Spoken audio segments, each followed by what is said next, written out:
My name's Ian Ashman, and I'm the chair of the Green Defenders meeting and chair of the Green Defenders Network, which is run by CPRE London. I'm a trustee of the charity, and we are the Green Space Charity for London, which is why we run the Green Defenders Network and why we've got a focus on the Green Belt and development in Havering today. As a charity, we campaign to retain and promote green space in London, including parks and protecting the green belt. We believe green belt's essential for the health and well-being of Londoners and people from the surrounding area. We believe it's really important in mitigating climate change and good for our well-being. We campaigned relentlessly around the green belt for nearly 100 years. And one of our founders noted the ineffectiveness of green belt development. You don't have the infrastructure of services, schools, doctors. We've recently submitted evidence to the Mayor's plan, amongst other things. We've noted that green belt development often creates expensive homes, so it doesn't help the affordability crisis. And in addition to that, we know that there is lots of brownfield sites in and around London that could be used for development for housing and other facilities. So it's natural for us to want to cooperate with colleagues around the capital to support their activity. And we're pleased today to have a number of speakers with us who are going to focus on 3 different developments around Havering. And one of the things that we believe in is that we work effectively when we work together. We run these Green Defenders Network meetings about 6 or 8 times a year. And one of the things we do is share experience across the capital of what works in terms of campaigning. We have, despite the challenges, had some significant victories recently. So we encourage you to campaign, and we encourage you to work together. And that's one of the things that we're going to focus on. So we have 3 speakers today. I'll introduce each of them. We're going to have 10 minutes from each person. If you have questions, please post them in the chat, and then I'll come to you afterwards. Once we've dealt with questions, we'll then go on and invite people to comment.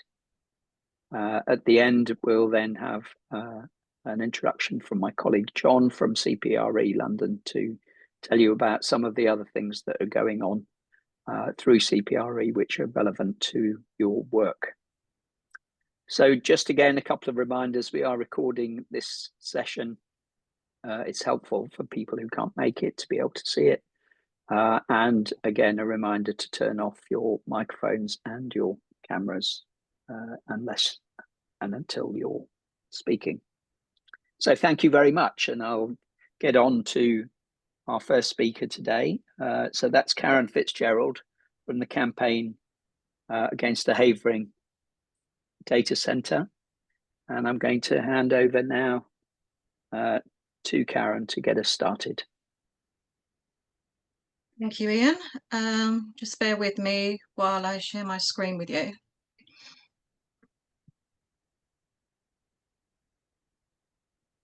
Okay, I think, Ian, could you give me the thumbs up, see if you can see that? Good, thank you.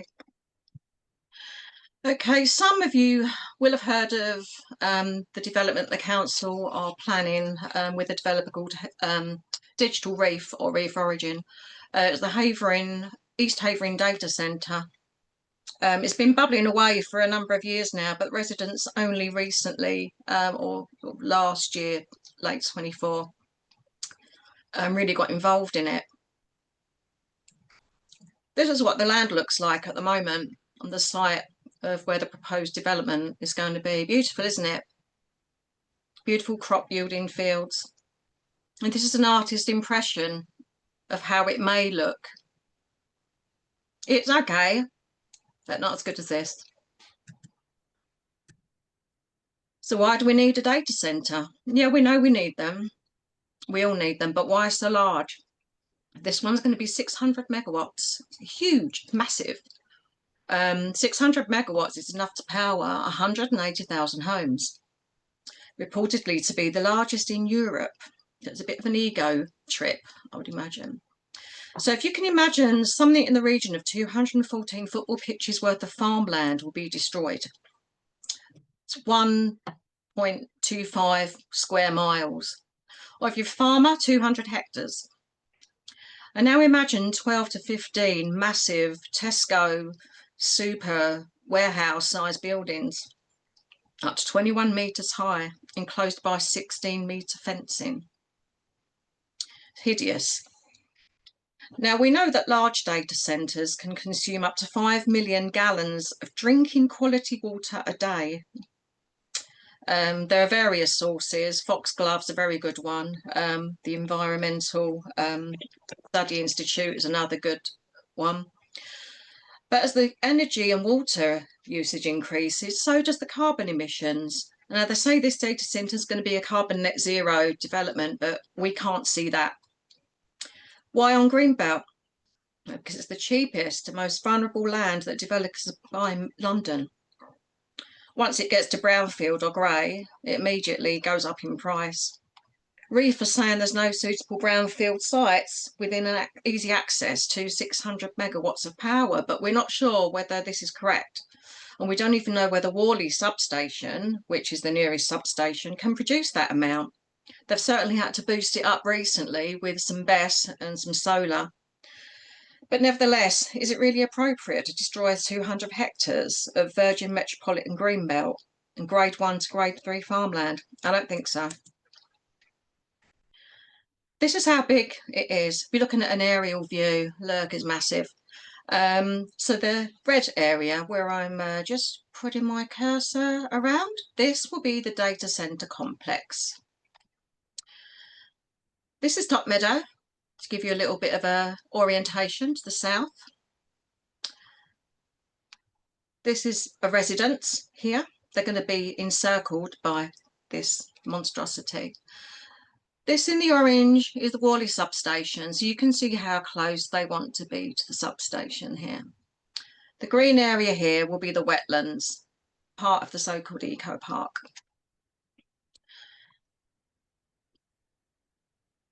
So you might say, isn't Greenbelt protected? Yeah, of course it is.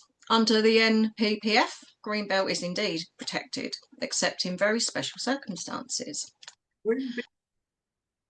Now, restrictive golden rules under what those very special circumstances may be. But this development certainly doesn't meet that criteria as far as we can see, and planning are even struggling to find those very special circumstances. What we do know, and we are told by planning, is that very special circumstances should not be financially driven. So business rate receipts, development premium shouldn't be a consideration, no matter how in debt a council is. So remember, even the government and local planning authorities are not above planning laws. Just as a reminder, as our friend from Friends of the Earth reminded us this week, these are the 5 purposes of Greenbelt: to check the unrestricted sprawl of large built-up areas, prevent neighbouring towns merging, assist in safeguarding the countryside, preserving setting the special character of historic towns, and to assist in urban regeneration by encouraging the recycling of derelict and other urban land. As Ian mentioned, plenty of brownfield sites around. Now, this is a Google map with the outline of Havering. At the moment, these are the threats to Greenbelt in red that we are aware of. There may be a few more. This little parcel of land out here, outside the M25, this is North Ockenden. That massive area of red, that's what the data centre is going to be using. Huge, isn't it? It's like half of North Ockenden. Just above that, there's a battery storage system that was recently approved on Greenbelt land. And then we could have the M25 trundling through here, the LTC slip road. As you can see, there are various areas of hazardous developments going along. Crowlands, we've got Crowlands, Crow Metals with a housing development earmarked. the quarry that you may have heard of. Obviously, Launders Lane, lots been in the news about that this week, now contaminated and on Greenbelt. And of course, the Lower Thames crossing, that's going to cause all manner of pollutants and dust and everything else. How about meeting our neighbours? If we go a little bit further out to the east, look what else is going on. Brentwood Enterprise Park, that's in Brentwood, Essex. Horndon St Mary, Dunham Hills, these are going to be housing estates. And the London Freeport in Thurrock, so it's going to be astronomical. If all these things go ahead, we're going to lose a huge amount of Greenbelt. Now, why should we be concerned about what's going on east of the M25? Well, it's because the Metropolitan Greenbelt is currently dividing that. Even if they were to build their housing estates on Greenbelt, we need to protect house to keep the lungs of Havering going, because we've got enough pollutants going on as it is. What do residents say about this? Well, we did a survey in the summer. 80% of Havering residents, not just North Ockenden or Upminster, but across Havering, do not want it ruining the precious Greenbelt. Because this could set a precedent for our future, for the encroachment of Greenbelt. And it could possibly mean further industrialisation, especially with the expansion of the London Freeport industries, because we know the council are keen to encourage the Freeport industries into the borough to get the business rate receipts. So where will be the next Greenbelt target? It could be right next to you, could be right next to your parents, your children. We really are in danger of losing the lungs of London in this area. So how will it affect you? You know, what does it mean to me personally, to you personally? So it's going to stretch way beyond little North Ockenden. They say it's going to be 10 to 12 years of construction. So that's massive disruption. There will be flooding. It's on a fenland. So the roads and transport will be congested for years. If anyone knows the area, you'll know how narrow and fragile these narrow country lanes are. We're going to have increased noise, dust, air pollution. We've already seen property prices dive by 10% in St Mary's Lane following the BESS approval. And there'll be mental health impacts. And what about after it's built? It'll look lovely, won't it? Well, no, not necessarily. And we could actually experience water and electricity supply issues and increased utility bills, as we have seen reported in other countries, US, Mexico, Netherlands, Ireland. Incidentally, Ireland has put a moratorium on any further data centre builds because they're running out of water and electricity. There you go. And after, well, still going to get flooding. It's still going to be a fenland where they're building on.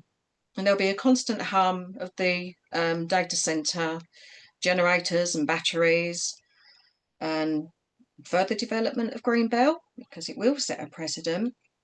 But no, it's okay. We'll have an eco park. But do we want one? What do the residents really want? Will they use it? We've got Thames Chase. We've got lots of parks. We're very lucky. Karen, you've got a couple of minutes left. Okay. Right. I'm just going to go through very quickly. So these are the animals that live on this land. And all the crops and the rare grasses. We've got badgers, muntjacs, great crested newts and protected species. What do we know of Digital Reef? Well, they've never built a data centre, but they claim to be experts. So we think there's an inherent risk there. I'm going to whiz through some of this, but you'll see the decks later. So ward councillors have been told not to speak to the residents about the data centre until the LDO is submitted, which we feel is too late.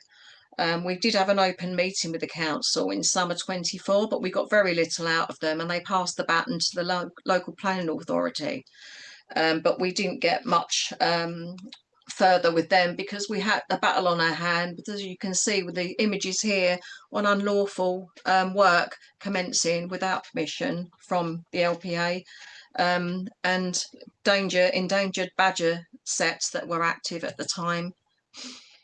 So what happens next? Local development order is due to be submitted any day now, without any input from local residents.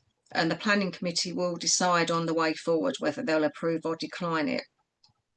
Now, the council have openly communicated they expect approval in January 26, and we're wondering if that's a predetermination. It's not very professional.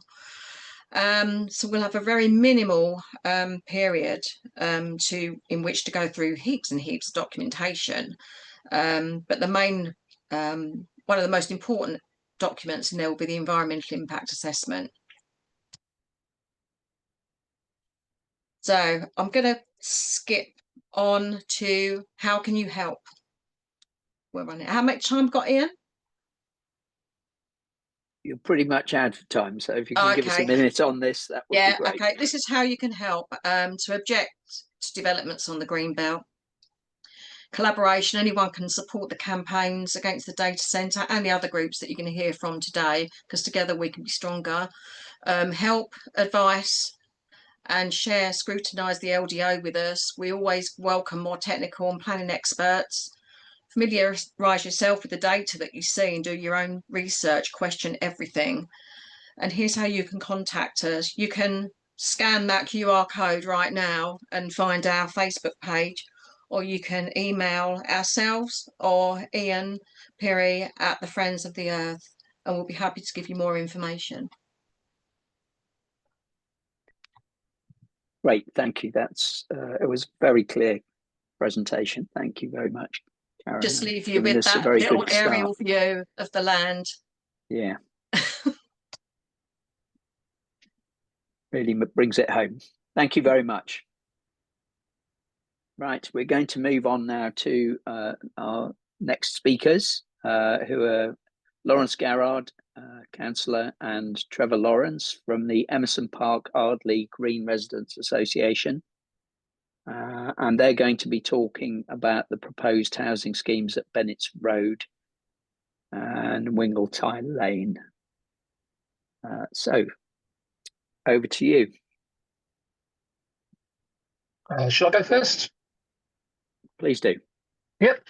Good afternoon, everyone. I'm Councillor Laurance Garrard. Emerson Park is the ward I represent, and we border the Benets Road development proposal. Just like to give you a bit of an outline on it. Firstly, apologies from my colleague Councillor David Godwin, who can't be with us today, but he's with us in this campaign. The strip of land separating Hornchurch from Upminster has been a rural landscape, giving local residents somewhere to walk amongst fields where farmers have grown crops for years. This is now under threat from the development by the owner, who is also a property developer, at the expense of the tenant farmer who is still working the fields to this day. The National Planning Policy Framework issued by the government in December 24 clearly states that they attach a great importance to greenbelt developments to prevent the urban sprawl and to prevent neighbouring towns from merging into one another. However, whilst agreeing to protect these spaces, there are exceptional circumstances which have been amended to include where an authority cannot meet its identified need for homes through other means. Havering does have other means. We have a Waterloo development for 1,380 homes, which has ground to a halt following demolition, allegedly because developers are unsure about government regulations regarding planning changes, whilst other developers continue to build elsewhere regardless. The ice rink site, which has been approved in 2022 to provide 1,000 homes, is yet to begin construction. The home-based site is undergoing approval to provide 600 homes, and the Bridge Close development is proposed to provide 1,070 homes, a total of 2,670 dwellings. In addition, the Bean Park development, which started in 2018, will provide an additional 3,900 dwellings, plus other sites, generating in excess of 1,373 homes, meaning that for Havering, there are definitely other means to meet the need for homes.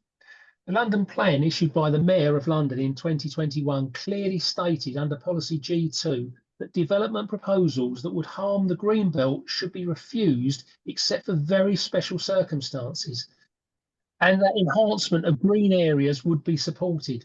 One section states that the Mayor strongly supports the continued protection of London's Greenbelt.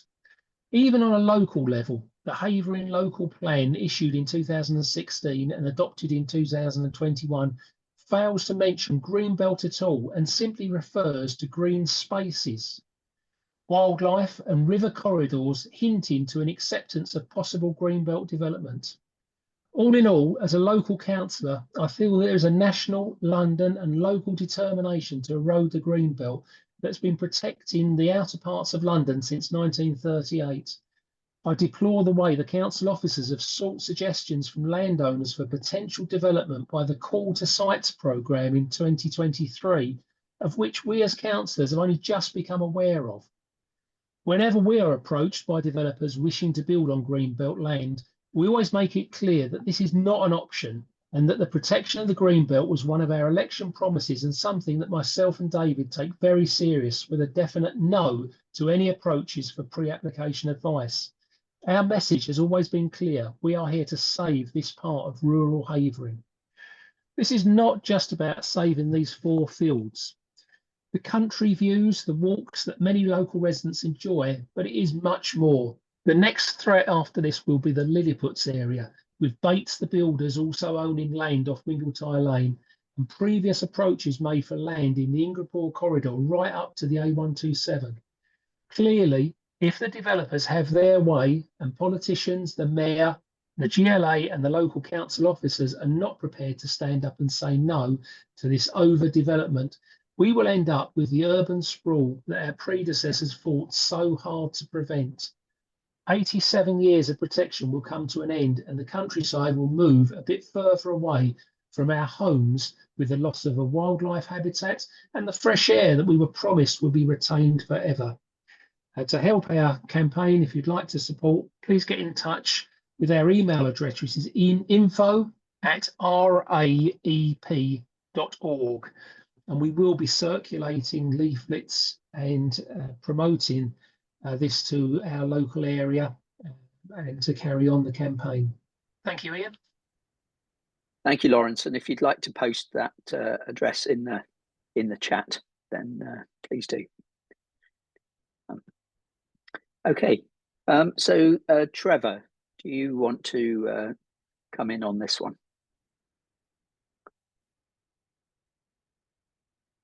You're still on mute at the moment, Trevor.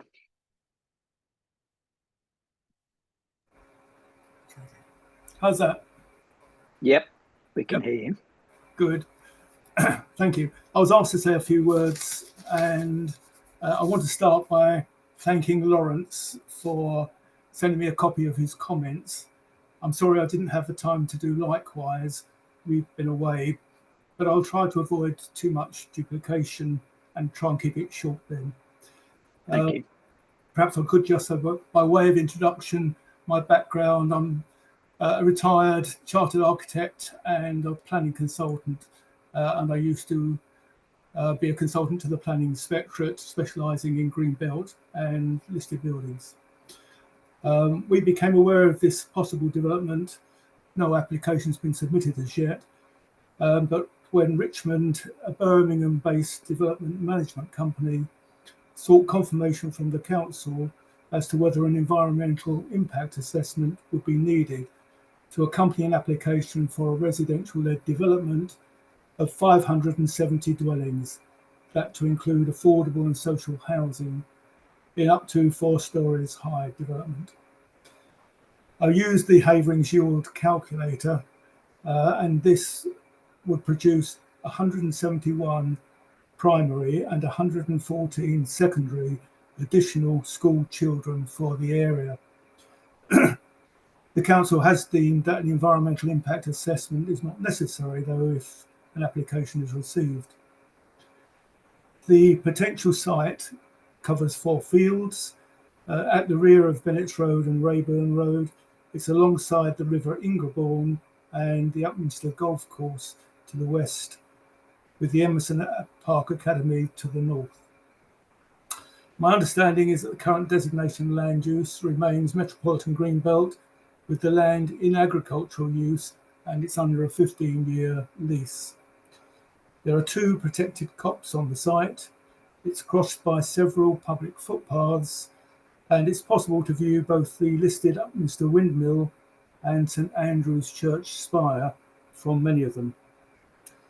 Access is restricted, with vehicles having to use Rayburn Road, which is a small local residential cul-de-sac off Wingletye Lane. Wingletye Lane has a major bottleneck to traffic where it crosses the railway lines nearby. The relevant planning policies appear to be contained in the National Planning Framework, the London Plan, and the adopted Havering Local Plan 2016 to 2031. This is also consistent with the other plans. The local plans has a number of strategic objectives, as Karen has already noted. They include to proactively conserve, enhance and ensure greater understanding of Havering's designated and non-designated heritage assets, their setting and wider historic environment, subject to viability. The ones I'm reading out are the ones that I think have some relevance to the potential development at this site. It will be needed to be investigated in greater detail, though, in some aspects, which includes the possibility of an archaeological history on the site and any finds on the site that have been reported elsewhere. And the heritage assets as such would be detrimentally affected, obviously, in that case. The strategic objection number 16 is to protect and enhance Havering's green belt, which obviously would be undermined by such a development. And the purpose of the green belt, as has been said, is to restrict the unrestricted sprawl of built-up areas, prevent label towns meeting and merging, and to preserve the settings and special character of historic towns. Certainly the first two apply to this site. Development is only Laurance, you've got just a couple of minutes left if you'd like to. Nearly finished. Thank you. Is only acceptable if designated green belt or development would not fundamentally undermine the green belt principles. This site certainly doesn't meet the description for green belt. Also, such development would create a precedent. Nearby, a developer, as has been said, has already cleared mature woodland trees to open a frontage onto Wingletye Lane. Item 21, to avoid, reduce and manage all forms of flood risk. However, the majority of the site lies within flood risk zones 1, 2 and 3. Recent national policies also require development to have water neutrality, which relates to pollution of rivers from phosphates and nitrates. The importance of the green belt designation has been confirmed by previous decisions of planning inspectors following local appeals. In 2023, this included a comparatively small residential infill site in Copthorne Gardens, nearby cul-de-sac off Wingletye Lane, and also within the Ingrebourne Valley. The inspector dismissed the appeal. He quoted Section 54 of the Town and Country Planning Act, which referenced the green belt, and it requires all development proposals to be determined in accordance with the adopted development plan unless material matters exist sufficient to justify exceptions. I think there I'm going to conclude because I've run out of time, but I hope I haven't created too much of a problem by overlapping with Laurance. Not at all. No, that was helpful, and thank you very much, Trevor. And again, Laurance. Just a reminder, if you have questions for any of our speakers, please post them in the chat. Now, can I check if we have Shaun Newton with us from the Launders Lane campaign? If so, if you could turn on your microphone. I'm here, Ian. Good. Can you hear me? I can, yes. Excellent. Well, I haven't had the chance to do any slides. I spent Tuesday night at the council offices addressing the scrutiny subcommittee about Launders Lane, and as the day before they announced that the ground was contaminated, it begs the question, how can they claim that it's greenbelt? Their question was planning considerations, particularly the sustainability of the greenbelt and the state of any potential applications, where they're talking about covering the ground to stop the fires. Clearly, we have got probably hundreds of people downwind of these fires, which are causing COPD, asthma, dementia, lung cancer, kidney cancer, etc., etc. I won't drag it out, but there are many consequences of PM 2.5 on human health. What annoys me is, you won't be able to read it, but this is an enforcement notice issued in July 2004, followed by an October stop notice to the landowner at the time, who actually reduced the profile of the massive mountain, which is Launders Lane these days, and reduce it to and return it to agricultural standard land. I've been on the land and I know that there is no way that you can cover that with clay, for example, to stop the fires. But now they're talking about hydro mulching, where they will spray a polymer on top of the land, which is 19 hectares. So it's no mean feat to do that amount. And then they will hydro mulch 2 or 3 layers above that. There is no way that that can still be described as green belt. It may well have been greenbelt many years ago. It can't be described as greenbelt now. There are huge gaps in the soil, which is growing nothing. And it's telling that a vet told a woman who grazed her cattle on it to remove them, as there was no nutritional value of any of the material on that site. It's been 3.5 years that we've been fighting this. Finally, they've admitted that it's contaminated, which we could have told them that 3.5 years ago. And we told them that if we could prove that anybody died as a direct result of this, then clearly the brown stuff would hit the fan. We found out this week that the University of Lancaster and another university claim that they can detect small particles attaching themselves to red blood cells, which clearly then go around the circulatory system of the body and clearly go through the brain, lungs and heart, etc. Which is no wonder. As yet we can't prove it, but we need a mass screening of all people that are affected by this abomination. It's criminal. They allowed the previous landowner to get away with growing cannabis, had a Kalashnikov, sawn-off shotguns, petrol bombs. He was arrested and he spent 12 to 16 years in prison. He's back in Southampton now working on another site.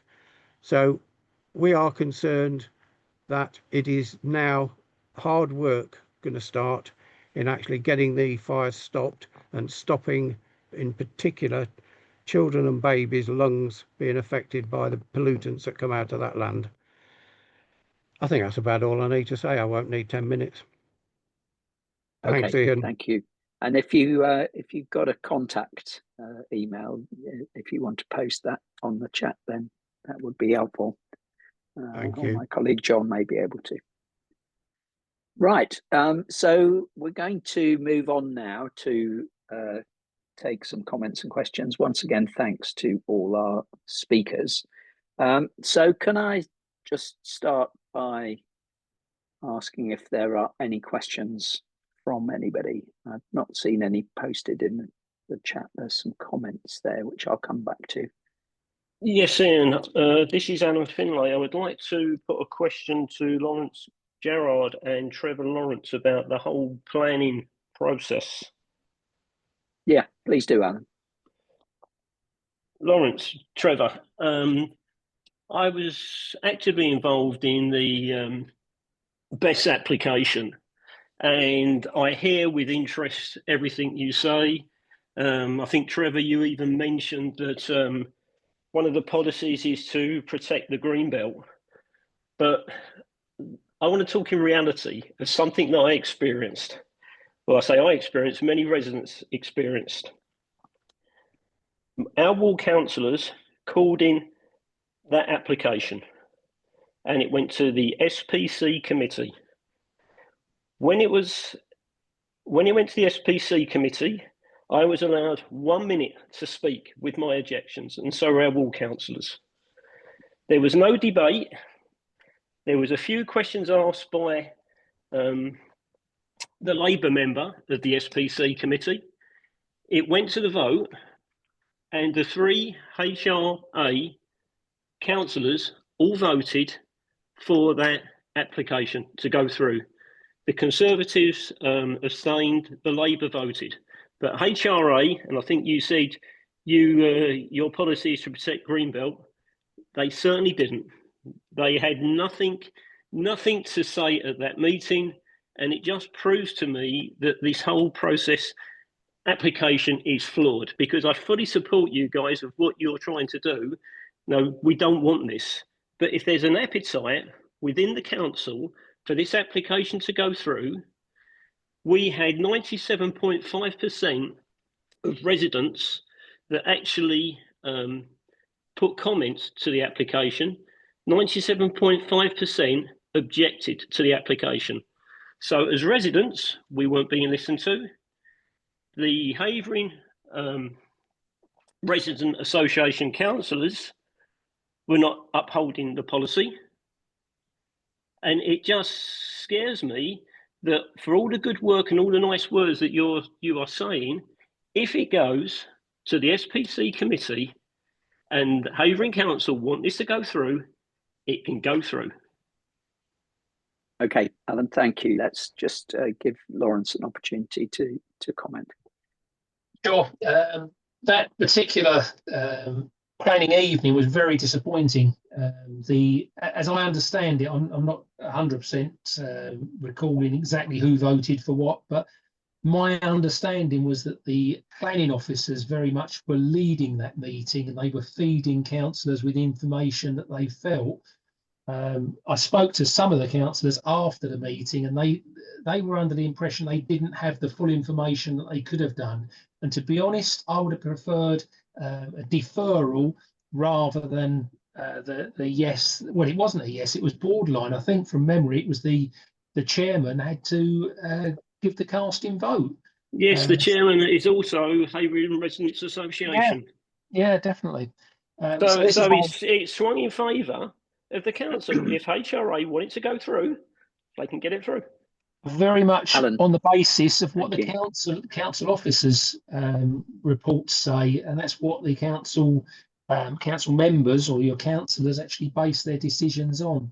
But as I said, in that particular case, the information wasn't given properly. That's why in this case we're making sure that everyone is aware of the situation and the full effects of it, and that we'll have a chance to get those objections across. Okay, Well, thank you. Let's move on. Alan, sorry, we need to let some others come in. Can I turn to Richard Knox-Johnson now? Richard's a campaigner for this work in London. Yes, thank you very much indeed, and thank you all of you for your contributions today. My name is Richard Knox-Johnston. I chair the London Greenbelt Council, which represents 110 organisations throughout London and Metropolitan Greenbelt. I'd just like to start off by clarifying something which I think is quite important about the data centre, and it may be the same as the others. In the December version of the National Planning Policy Framework, the NPPF, there is a glossary. There is a definition of grey belt, and it says, for the purposes of plan making and decision making, grey belt is defined as land in the green belt comprising previously developed land and or any other land that in either case does not strongly contribute to any purpose A, B or C, A, B or D of paragraph 143. So unless a piece of greenbelt land is checking unrestricted sprawl, a large built-up area, or preventing neighbouring towns merging together, or to preserve the setting of special character of historic towns, then it's grey belt. And I will then refer you to a planning application, which the announcement was made recently, which took place in Hemel Hempstead. And in that particular planning application, every single objection put forward to building in the Greenbelt, including a Roman villa with the biggest bath, Roman bath, outside bath, being close to, everything was put down by the inspector, who said at the end of the appeal, therefore it wasn't Greenbelt, so he didn't have to consider special circumstances.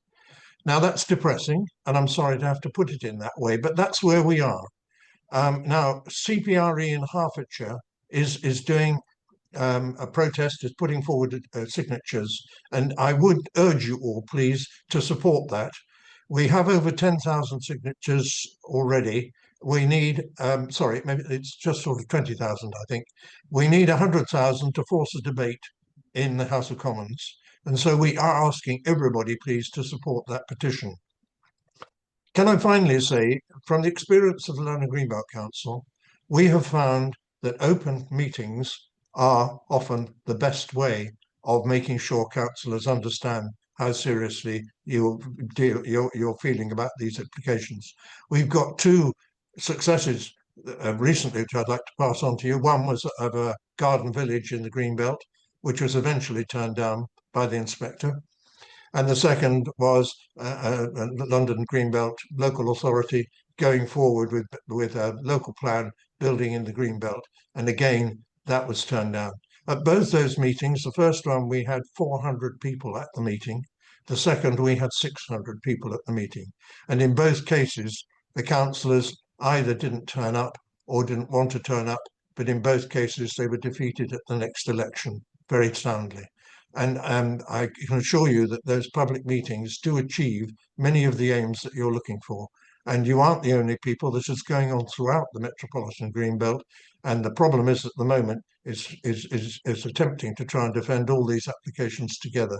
But thank you very much for your contributions. I do wish you well, but I do urge you, hold public meetings, hold these councillors to account, ask them to come, and make sure the media know, the local newspaper know that you invited them. And if they don't turn up, make sure the local paper knows that they haven't turned up. Thank you very much, Ian. Richard, thank you very much for that valuable contribution. Can I just ask you a question, Richard? Certainly. The open public meetings we have seen, as you say, has a significant impact and can often attract good media coverage. From what you've heard, do you think it would be best to approach this as a combined campaign and try and get one meeting relating to all of these developments? I think if it's all one local authority, which it appears to be, then fine. Yes. Why not? Yeah. And the more people that are there, the more people you can get into it. As I say, to find a church in the Greenbelt filled with 400 people was amazing, I can assure you. Yeah. No, thank you. That's valuable. And I think that suggests a possible next step for our campaigners to liaise to try and get a public meeting on these developments. Right. Are there any other contributions? Can please do put up a hand if you would like to.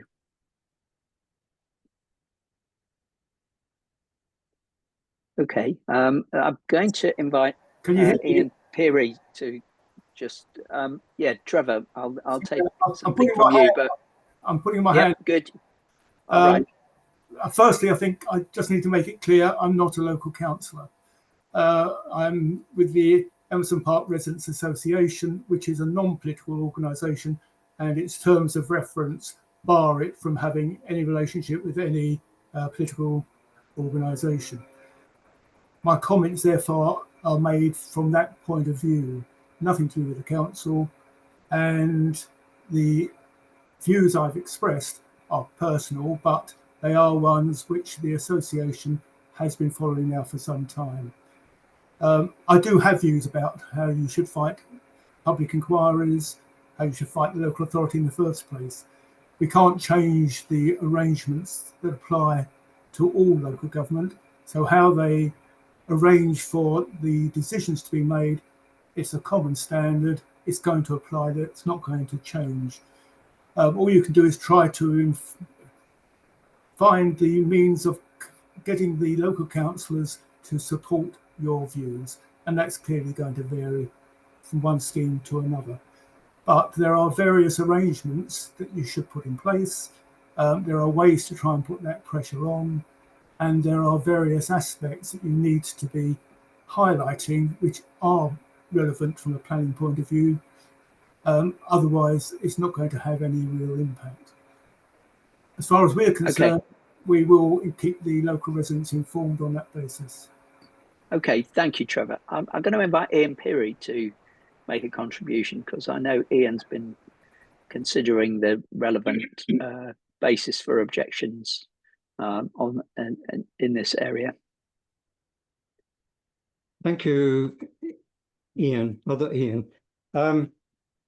I think the first thing I want to say is that I'm very pleased that we've got together London-wide organisations as well as local groups.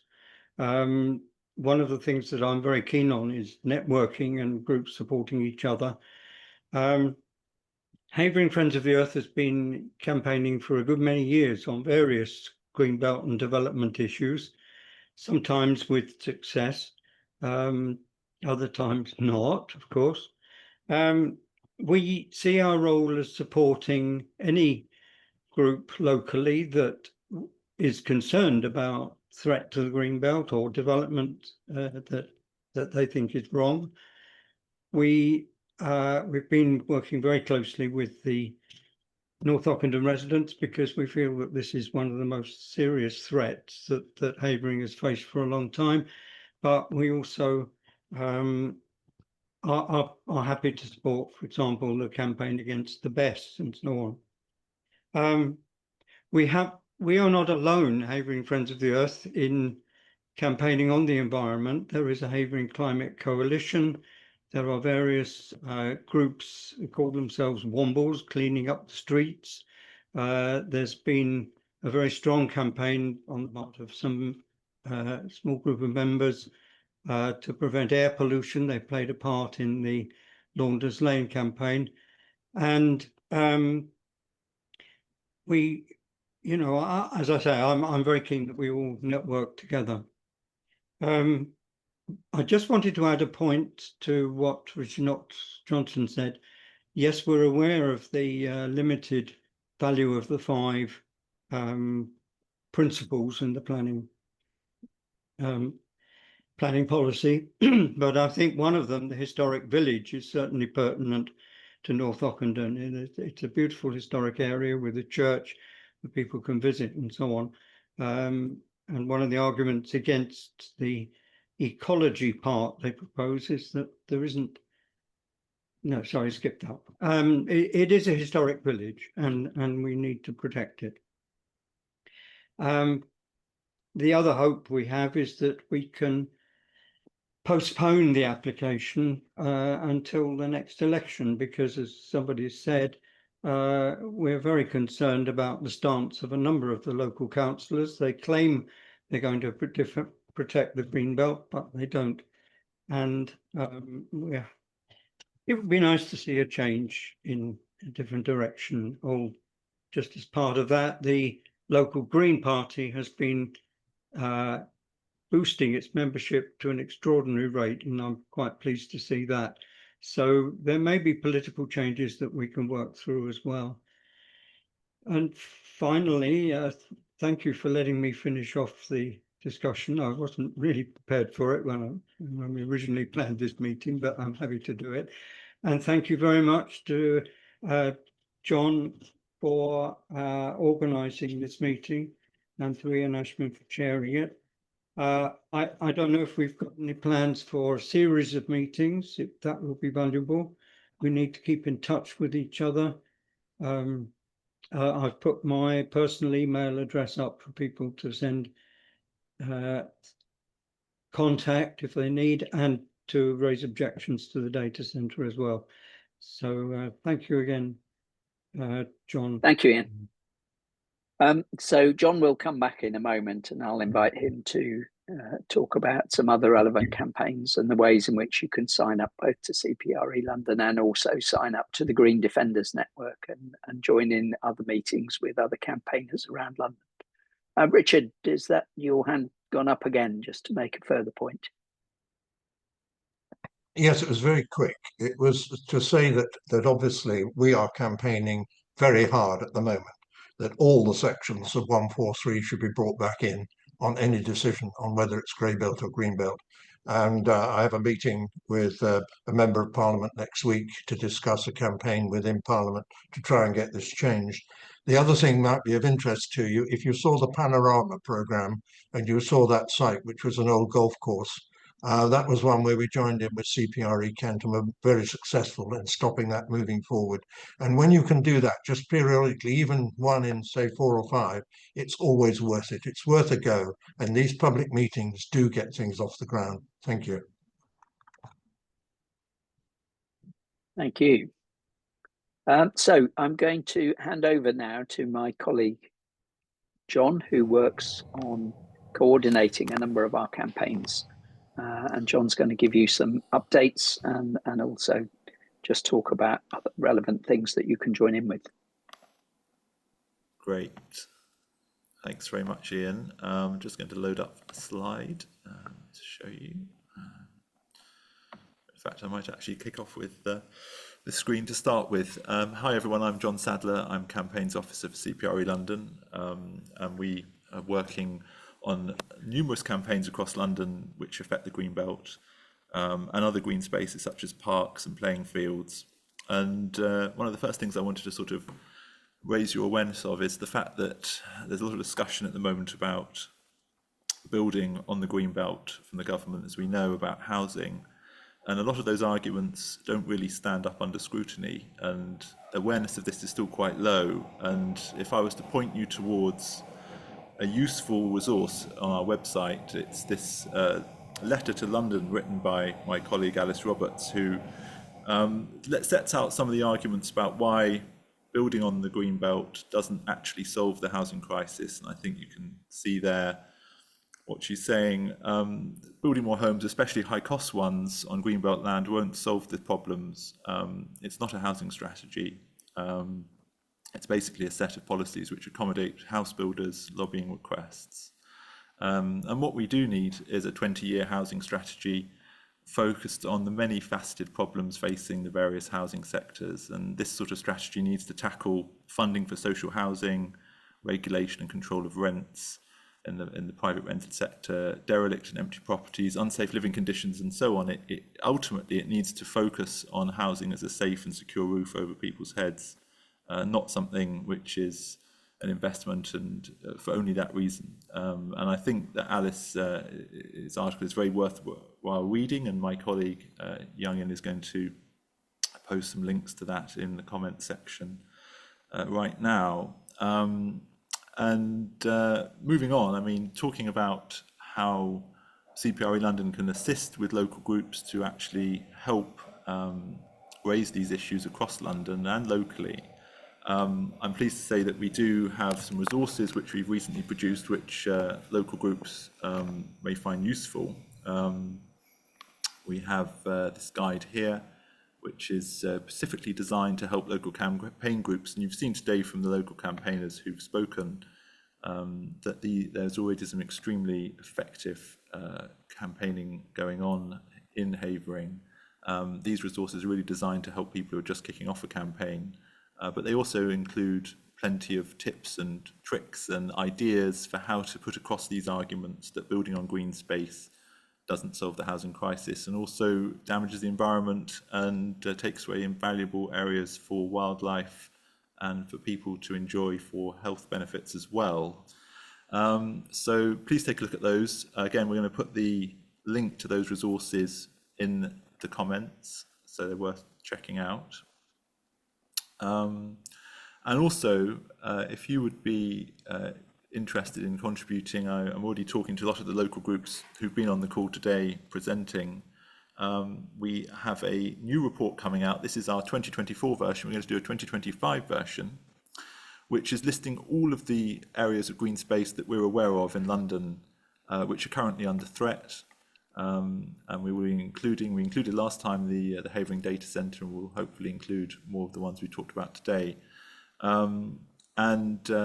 That will be published later this year. It's the opportunity really to draw together a lot of these local groups and contacts across London to make our point to the Mayor and to local authorities about the value of green space. So if you would have a local campaign you'd like to get in touch with me, I can put that in the report. We're going to quite short deadlines. I would need to have it ideally by the end of October, but my email address is john@cprelondon.org.uk, and I'll put that in the chat too.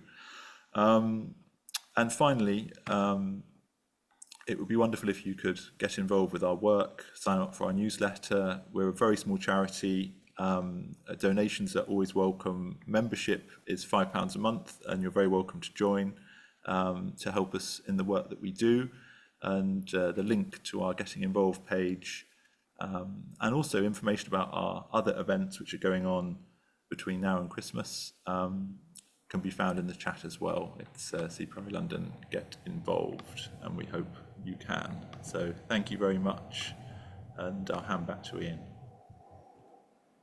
Okay, thank you, John. And I really commend those resources. There's some great experience that we have, and sharing through those publications on how to develop a campaign, how to make an objection. And do sign up, and I hope to see some more of you at some of our future Green Defenders meetings. I think I'm going to wrap it up in the next couple of minutes. I think for me, we've heard some really powerful arguments about the need to defend green space and the need to campaign. But I think the key thing to me that's come through really is from this meeting and from other meetings, which is you're not alone. There are a lot of people working on these issues. There's a lot of petitions out there. And we're stronger when we work together. And I really would encourage you, and John would be happy to get involved in helping you to coordinate your activities and to take up the suggestion of organising a joint open meeting on these issues. Make sure you take advantage of them, getting the media involved, and sharing each other's petitions has proved very effective with people supporting each other's campaigns, building up numbers. So thank you again to all of our speakers. Thank you for your time today. And we hope to see you at a meeting again soon. And good luck with your campaigns. That's really important work that you're doing. And thank you. Bye, everybody. Thank you, John. Thank you, everybody. Bye. Thanks. Bye.